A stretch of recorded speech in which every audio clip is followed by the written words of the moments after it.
Chers amis, bonsoir. Nous allons lire ce Shabbat la parashat Chukat et notre étude portera sur un étrange épisode qui fait partie donc de la parasha et qui relate que lorsque des serpents venimeux attaquaient les Juifs dans le désert, Dieu demande à Moshe de fabriquer un instrument de guérison spécial. Un poteau surmonté de la forme d'un serpent. Donc Moshe s'exécute et sculpte un serpent en cuivre et le place comme il se doit au sommet d'un poteau. Et ceux qui ont été affligés par la morsure du serpent contemplent l'image du serpent sur le poteau et miraculeusement guérissent. D'ailleurs, selon certains historiens, il s'agirait de l'ancêtre du caducée, la tige entourée d'un serpent qui est aujourd'hui l'emblème de la profession médicale. Mais la question est évidente, à quoi bon placer un serpent au sommet d'un poteau pour guérir des Juifs qui seraient piqués par ce reptile? Et si c'était Dieu qui les guérissait miraculeusement, pourquoi lever les yeux vers un serpent de cuivre au sommet d'un poteau? La question est déjà posée dans le Talmud, en disant, mais est-ce que le serpent est-il capable de déterminer la vie et la mort? Demande le Talmud. Et la réponse est la suivante. Au contraire, lorsque les Juifs regarderaient vers le haut et lieraient leur cœur à leur Père, Sheba Shammai, ils seraient guéris. Sinon, ils périraient. Donc fixer les yeux sur le serpent seul ne leur apporterait aucun remède. C'est le regard vers le haut, vers Dieu. C'est la relation avec Dieu qui apporte la guérison. Mais si c'est le cas, pourquoi se donner la peine de sculpter un serpent de cuivre en premier lieu? Ce qui ne peut que faire croire aux gens que c'est le serpent de cuivre qui est la cause de la guérison. Et d'ailleurs, en fait, c'est exactement ce qui s'est passé. Le serpent de cuivre que Moshe avait fabriqué a été conservé pendant des siècles. Mais au fil du temps, sa signification a été déformée et les gens ont commencé à dire que le serpent possédait des pouvoirs qui lui étaient propres.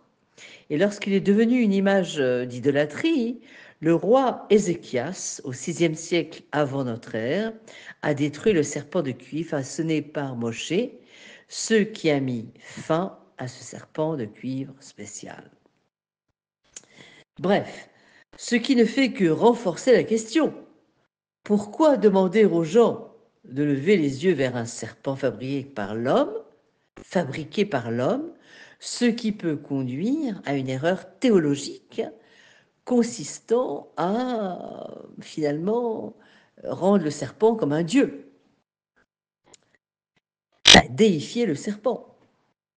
Il y a une autre question. Le serpent est le reptile qui a causé le mal en premier lieu.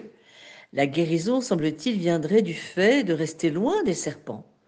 Pourquoi dans ce cas le remède est-il né de l'observation de la créature venimeuse qui a causé le mal au départ? Rappelons-nous que la faute du premier homme est due au serpent. Le serpent, dans l'histoire biblique, comme tous les récits bibliques qui racontent les voyages intemporels de la psyché humaine, est aussi une métaphore de tous les serpents de notre vie. Avons-nous déjà été mordus par un serpent venimeux, empoisonnés par des personnes dangereuses? Avons-nous été abusés? Avons-nous été écrasés par un directeur ignorant, un patron manipulateur, un partenaire trompeur, une relation toxique? Avons-nous déjà été poignardés dans le dos par des personnes en qui nous avions confiance? Où en est-on de notre anxiété? Est-ce qu'on est fatigué, démoralisé par notre expérience de vie? Quelle est la signification profonde de la souffrance? Demande nos Chachamim. Et comment certaines personnes savent-elles accepter l'affliction avec amour et grâce? Eh bien, ce sont de bonnes questions auxquelles il est difficile de répondre, voire pas du tout. Mais l'histoire des serpents nous offre une perspective. Dieu dit à Moïse, fais un serpent et place-le sur un poteau. Celui qui est mordu doit le regarder, il vivra. La clé de la guérison, suggère la Torah, n'est pas de fuir la cause de la souffrance, mais de la regarder. Ne pas fuir le serpent, car au plus profond du défi, eh bien, se trouve le remède. Au plus profond de la douleur, on trouve la lumière de guérison. Mais il y a une condition à cela. Nous devons lever les yeux vers le serpent. Nous devons scruter la réalité du serpent au-dessus, au sommet du poteau surélevé, et non pas sur le serpent qui rampe sur la terre. Donc finalement, il y avait un grand philosophe qui s'appelait Wittgenstein au 19e, 20e siècle, dont les 3 grands-parents étaient juifs, était considéré comme un des plus grands philosophes du XXe siècle, a dit un jour que son objectif en tant que philosophe était de montrer à la mouche comment sortir de la bouteille à mouche. La mouche ne cesse de se cogner la tête contre la vitre dans une vaine tentative pour sortir. Plus elle essaie, plus elle échoue, jusqu'à ce qu'elle tombe d'épuisement, et la seule chose qu'elle oublie de faire, c'est de regarder vers le ciel. Donc finalement, chaque expérience de la vie peut être vue sous 2 angles, d'un point de vue concret et terrestre, ou d'un point de vue plus élevé et plus sublime. En appréciant sa véritable nature et sa signification du point de vue divin, il y a le serpent ici-bas, il y a le même serpent là-haut.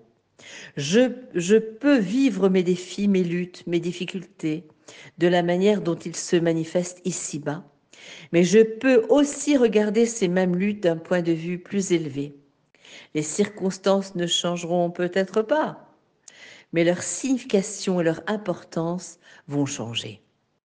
Du point de vue déprimant, ces défis, ces coups durs, ces confrontations douloureuses, ces prises de conscience peuvent me jeter dans le désespoir ou me vider de ma sève. Mais du point de vue supérieur, de la manière dont Dieu voit ces mêmes réalités, eh bien, chaque défi, chaque challenge contient les graines d'une renaissance. Dans chaque crise se trouve la possibilité d'une découverte nouvelle et plus profonde. Finalement, beaucoup d'entre nous le savent grâce à notre propre histoire. Les événements que nous avons vécus à une certaine époque étaient si pénibles à endurer, sont rétrospectivement ceux qui nous ont fait le plus grandir. Et ces événements douloureux nous ont fait passer de la surface aux profondeurs, nous ont poussés à devenir plus grands que nous n'aurions jamais cru pouvoir l'être, et ont suscité une conviction et une clarté inconnues jusqu'alors. Alors il ne s'agit pas de réprimer la douleur. Au contraire, il s'agit de la ramener à son origine la plus profonde, de l'accompagner jusqu'à sa source première et de la voir telle qu'elle est réellement dans son état originel. Alors pour percevoir la clarté au milieu d'une tourmente angoissante, nous devons nous entraîner à regarder constamment vers le haut, face à un serpent, face à un défi. De nombreuses personnes regardent à droite ou à gauche, soit elles se battent, soit elles cèdent. Mais il existe une autre voie, regarder vers le haut, observer le serpent selon la perspective ci-dessus. Et dans ce regard vers le haut, nous pourrions trouver un nouveau sens de guérison. Les questions pourraient devenir les réponses, les problèmes pourraient devenir des solutions, et le venin pourrait devenir le remède. D'ailleurs, il est remarquable de constater que les morsures de serpents sont aujourd'hui soignées avec un antivenin fabriqué à partir de petites quantités de venin de serpent qui stimulent la production d'anticorps dans le sang. Et c'est la même idée enseignée par Moshe Rabbeinu. La source même de l'affliction devient le remède. Et cela est vrai dans tous les domaines de la vie. du point de vue du Créateur, selon la perspective qu'on a dit, la transgression et le potentiel d'une nouvelle découverte de soi, l'échec et le potentiel d'un succès plus profond, les difficultés dans un mariage sont les graines d'une rénovation pour recréer une relation beaucoup plus profonde. La fin d'une époque est toujours le début d'une nouvelle. La douleur est un tremplin vers un amour plus profond et la frustration est mère d'une nouvelle conscience. Donc en vérité, et bien sûr, cela s'applique dans les temps que nous vivons actuellement. Et pour finir, nous avons l'exemple du passage lorsque Yaakov a lutté avec l'ange d'Ésav. Et à la fin de cette lutte qui a duré toute la nuit, une nuit inoubliable, Yaakov dit à l'ange de Dieu, je ne te laisserai pas partir tant que tu ne m'auras pas béni. Que Dieu me bénisse, mais est-ce ainsi que vous dites adieu à un homme qui tente de vous détruire? Yaakov nous enseignait le secret de la résilience juive. Ô combien actuel. Être juif, c'est posséder cette capacité unique de dire à chaque crise, je ne te laisserai pas partir tant que tu ne m'auras pas béni. Je sais qu'au fond de toi, ton objectif est de m'élever, de m'amener à un endroit plus élevé, de gravir la montagne qui mène à la vérité, me permettant d'en sortir plus fort, plus sage et plus béni. Donc en vérité, c'est cela que l'on dit d'ailleurs, l'acrostiche du mot Shma, Shin, Mem, Haïm, ce ou Marom et Nechem. Le premier mot de la prière juive la plus connue s'énonce ce ou Marom et Nechem. Levez vers le haut vos yeux. Et que Dieu nous exauce dans toutes nos requêtes et que l'on sort de toutes nos difficultés, Bekarov Mamash, avec la Géoula très prochainement. Now, Arshav. Shabbat Shalom, Umevorach.